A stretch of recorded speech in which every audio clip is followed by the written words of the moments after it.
মুসলমান খেয়াল করবেন, আপনার আমার ইবাদত কবুল হওয়ার জন্য, আল্লাহর দরবারে পৌঁছাবার জন্য, ইবাদত কবুল হওয়ার জন্য সর্বপ্রথম যে শর্ত আছে হাদিসের মধ্যে আসছে।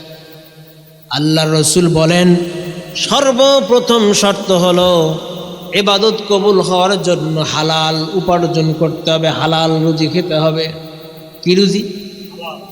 পেটের মধ্যে যদি আপনি হালাল খাবার না দেন, হালাল ভাবে যদি আপনি না দেন, ইবাদত বন্দেগী কবুল হবে না। যত বড় পীর সাহেব, ওলিয়া উলিয়া, দাউস কুতুব, যত বড় আলেম ওলামা পীর মাশাইখ দিয়ে আপনি দোয়া কবুল করার দোয়া করান না কেন, আপনার ওই দোয়া ঘরের ছাদের উপর পর্যন্ত উঠবে না। মুসলমান, আপনি যত বড় ওলিয়া উলিয়া করান না কেন, দোয়া করুক না কেন, ওই দোয়া আল্লাহ পাক কবুল করবেন না। যত বড় মোটা মোটা বান্ডিল দেন না কেন মসজিদে দান করার জন্য, রড দেন, সিমেন্ট দেন, কোনো কাজ হবে না। মুসলমান, দেখবেন যেই সমস্ত লোকেরা হারাম খেয়েছে, যারা হারামখোর, তাদের সন্তানেরা অবাধ্য হয়ে যায়। কথা বলেন ঠিক কিনা? বেশিরভাগ মানুষের সন্তানগুলো অবাধ্য হয়। এখন বলতে পারেন হুজুর, আমি তো কোনোদিন হারাম খাই নাই, আমি তো কোনোদিন চাকরির ক্ষেত্রে ঘুষ খাই নাই, আমি তো কোনোদিন অবৈধ টাকা ইনকাম করি নাই, আমার সন্তান আমার কথা শোনে না, আমার সন্তান আমার অবাধ্য হয়ে আছে, আমি তো 5 ওয়াক্ত নামাজ পড়ি, তাহাজ্জুদ পড়ি, সুন্নতি পোশাক পরি, মুখের মধ্যে দাঁড়িয়ে আছে, কিন্তু আমার বিবির কথা শোনে না, সন্তানও কথা শোনে না। এমন আছে না নাই? জবাব হলো মুসলমান দুইটা। 1 নম্বর জবাব হলো হারাম খুনের দুনিয়া তো শান্তি নাই, শেষ বয়সে আখিরাতেও শান্তি নাই, শেষ পর্যন্ত বৃদ্ধাশ্রমে তাকে আশ্রয় নিতে হয়। 2 নম্বর হলো যদি আপনি হারাম না খান, যদি আপনি হালাল পথে থাকেন, বিন্দু পরিমাণ যদি আপনার হারাম ভিতরে প্রবেশ না করে, আপনার যদি পরিবার নিয়ে অশান্তিতে থাকেন, সন্তান নিয়ে যদি অশান্তিতে থাকেন, এটা আল্লাহ পাকের পক্ষ থেকে আপনার জন্য হলো ঈমানি পরীক্ষা। সুবহানাল্লাহ। একই জিনিস, একজনের তো ইমানি পরীক্ষা হচ্ছে, আর একজনের জন্য গজব আল্লাহ ঢেলে দিয়েছেন। কথা বলেন ঠিক কিনা? একই জিনিস, একই জিনিস, একজনের জন্য ইমান পরীক্ষা। সন্তান দিয়ে পরীক্ষা শুধু আপনাকে আমাকে নয়, আল্লাহ পাক সন্তান দিয়ে পরীক্ষা নিয়েছেন, নবী রাসূলদেরকেও সন্তান দিয়ে আল্লাহ পাক পরীক্ষা নিয়েছেন, বাবা দিয়েও আল্লাহ পাক পরীক্ষা নিয়েছেন। আপনারা জানেন হযরত ইব্রাহিম আলাইহিস সালাতু ওয়াস সালামের পিতা নাম কি বলেন তো দেখি? পারবেন না বলতে? আজর। বলেন সবাই, কি নাম? ইব্রাহিম আলাইহিস সালাতু ওয়াস সালামের বাবা ছিল কাফের, এবং সে ইব্রাহিমের বিরুদ্ধে অবস্থান নিয়েছিল। জালেম হয়ে সে দুনিয়া থেকে বিদায় হয়েছে।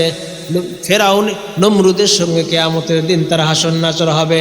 আবার অন্যদিকে নূহ আলাইহিস সালাতু ওয়াস সালাম, নাম শুনছেন? নূহ আলাইহিস সালাতু ওয়াস সালাম, যাকে বলা হয় সানি আদম, আদি পিতা, সানি আদি পিতা বলা হয়। হযরত নূহ আলাইহিস সালাতু ওয়াস সালামের একজন সন্তান ছিল, নাম কি বলেন তো দেখি? কিনাআন। ঈমান আনে নাই। আল্লাহ পাক নূহ আলাইহিস সালাতু ওয়াস সালামকে সন্তান দিয়ে পরীক্ষা নিয়েছেন। এগুলা আল্লাহ দেখিয়ে দিয়েছেন কেন? এরকম পরীক্ষা উম্মতদেরকেও দিতে হবে। সুবহানাল্লাহ বলবেন না?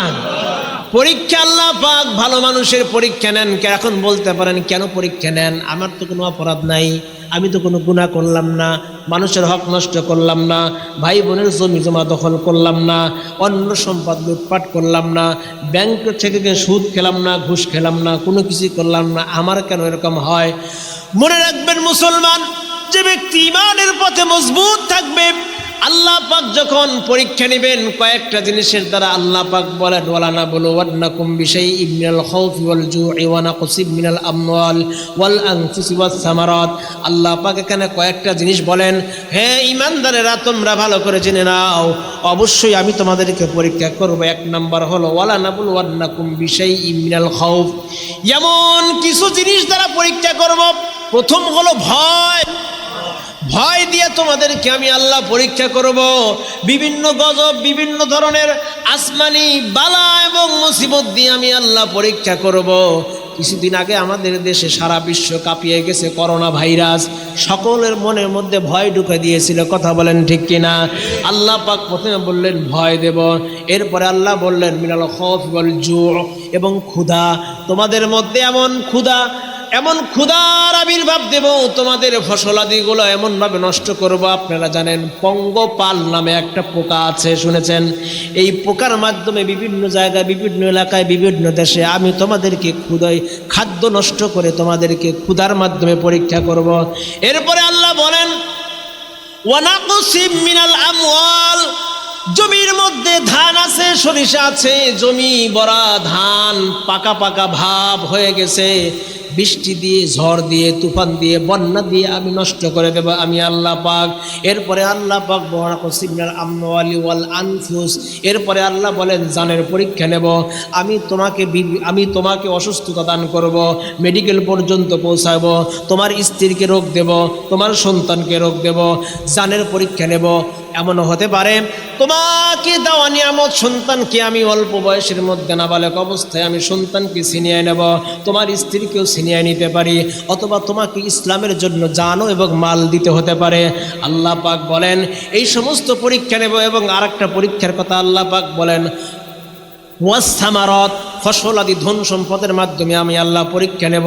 সামারাত অনেক বিষয়, এখানে অনেক ব্যাখ্যা রয়েছে মুসলমান, অর্থাৎ আল্লাহ পাক আপনাকে দুনিয়াতে টাকা পয়সা, বাড়ি গাড়ি, ছেলে মেয়ে যা কিছু দিবে, সব কিছু ক্ষতির মাধ্যমে আল্লাহ পাক পরীক্ষা নেবেন।